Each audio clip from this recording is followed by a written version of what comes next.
Welcome to the channel. So students, आज हम करने वाले हैं topic number 4 of HSC economics, that is supply. Okay, supply analysis.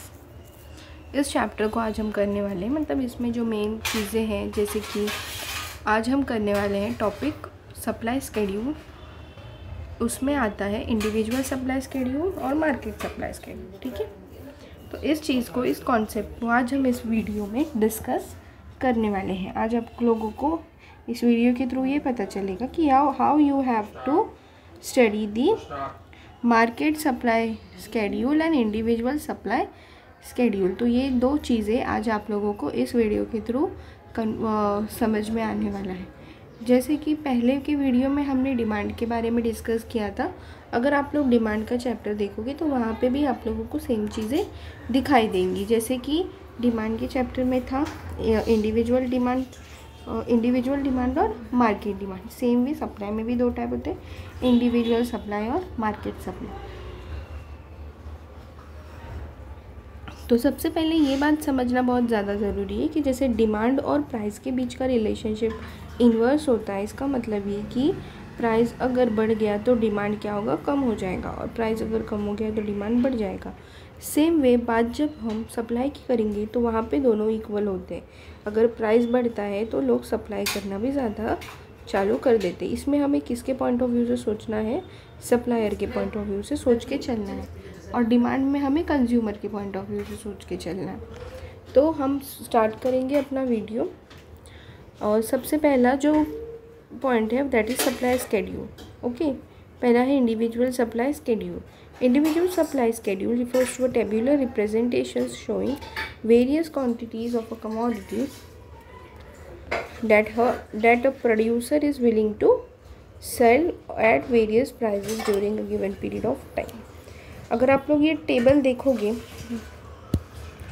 तो आपको पता चलेगा कि मैंने जो अभी बोला सप्लाई और प्राइस के बीच का रिलेशनशिप कैसा होता है, सेम होता है, इक्वल होता है। अगर सप्लाई बढ़ा तो प्राइस बढ़ेगा, मतलब प्राइस बढ़ा होगा इसलिए सप्लाई बढ़ा, और प्राइस कम होगा तो सप्लाई जो है वो ऑटोमेटिकली कम हो जाएगा।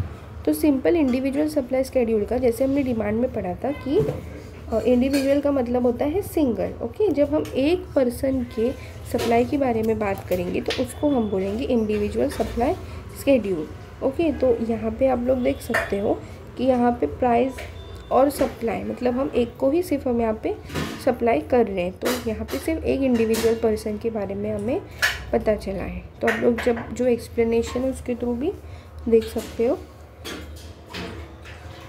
Individual supply schedule refers to a tabular representation showing various quantities of the commodity that a producer is willing to sell at the various prices, okay, during a given period of time। Price दिया है आप लोगों को, supply कितना किया है वो भी दी हुई है। ओके, तो यहाँ पे आप लोग पता कर सकते हो।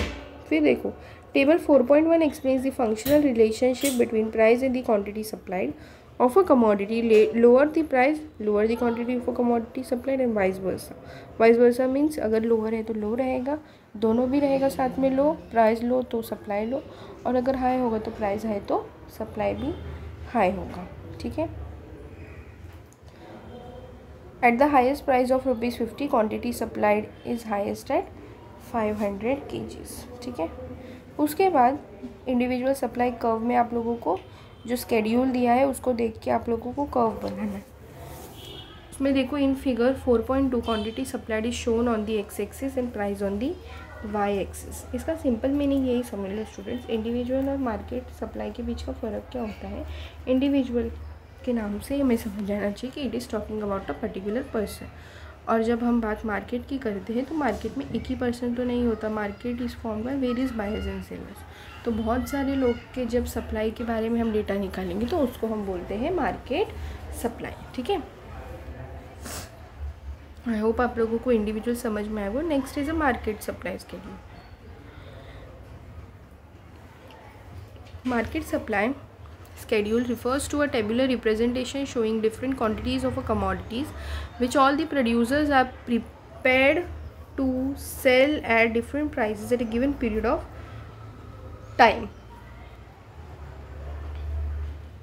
ठीक है, उसके बाद उसका स्केड्यूल देखो, मतलब क्या लिखा है इसमें कि वो ऐसा रिप्रेजेंटेशन है, टेबुलर रिप्रेजेंटेशन, जिसमें एक ही प्राइस पे at a given period of time बहुत सारे सेलर्स के सप्लाई का डेटा हमने निकाला है। तो आप लोग देख सकते हो टेबल के थ्रू भी आप लोगों को अच्छे से समझ में आएगा। प्राइस एक ही है, प्राइस हमेशा कांस्टेंट होता है, ऐसा तो नहीं है ना कि मार्केट में सब लोग जाएंगे तो सबको अलग अलग प्राइस बताया जाएगा। No, price will be constant but the sellers will be many, sellers will be many but the price will be constant. ठीक है, तो ये दिया हुआ है in table 4.2। Market supply is obtained by adding the supply of sellers ABC at different prices at a highest price of ₹50. Market supply is the highest at 1800 kgs at a lowest price of ₹10. Market supply is lowest at 600 kgs। ठीक है, इसको कैसे किया है, पहले 10 जो price था, फिर एक सेलर ने 100 का सप्लाई, सेलर ए को 100 हुआ सप्लाई, सेलर बी को 200 और सेलर सी को 300, तीनों का ऐड करके अपना मार्केट सप्लाई आ जाए। मार्केट सप्लाई में सारे सेलर्स के जो भी सप्लाई हुए उसको ऐड करने के बाद अपना मार्केट सप्लाई आ जाता है। ठीक है, उसके बाद है डायग्राम आप लोगों को स्केड्यूल के हिसाब से ही बनाना है। आई होप आप लोगों को डायग्राम बनाने आता होगा। फिर है in figure 4.3 quantity supplied is shown on the x axis and price on the y-axis. Supply curve S slopes upwards from left to right, indicating a direct relationship between price and the market supply. Okay, ये मैंने आप लोगों को पहले ही बता दिया था। I hope आप लोगों को वीडियो समझ में आया होगा। ठीक है, ये कॉन्सेप्ट समझ में आ गए होंगे कि इंडिविजुअल सप्लाई और मार्केट सप्लाई आखिर बोलते किसको। अगर आप लोगों को डिमांड में भी समझ में आया होगा तो इसमें समझने में आप लोगों को कोई भी डिफ़िकल्टीज फेस करने की ज़रूरत नहीं पड़ेगी। ठीक है, तो अगर आप लोगों को कोई डाउट्स आ रहे होंगे तो आप लोग मुझे कमेंट सेक्शन में कमेंट करके बता सकते हैं। अगर आप लोगों को वीडियो पसंद आया होगा तो please like, share and subscribe the video. Okay, thank you, all the very best.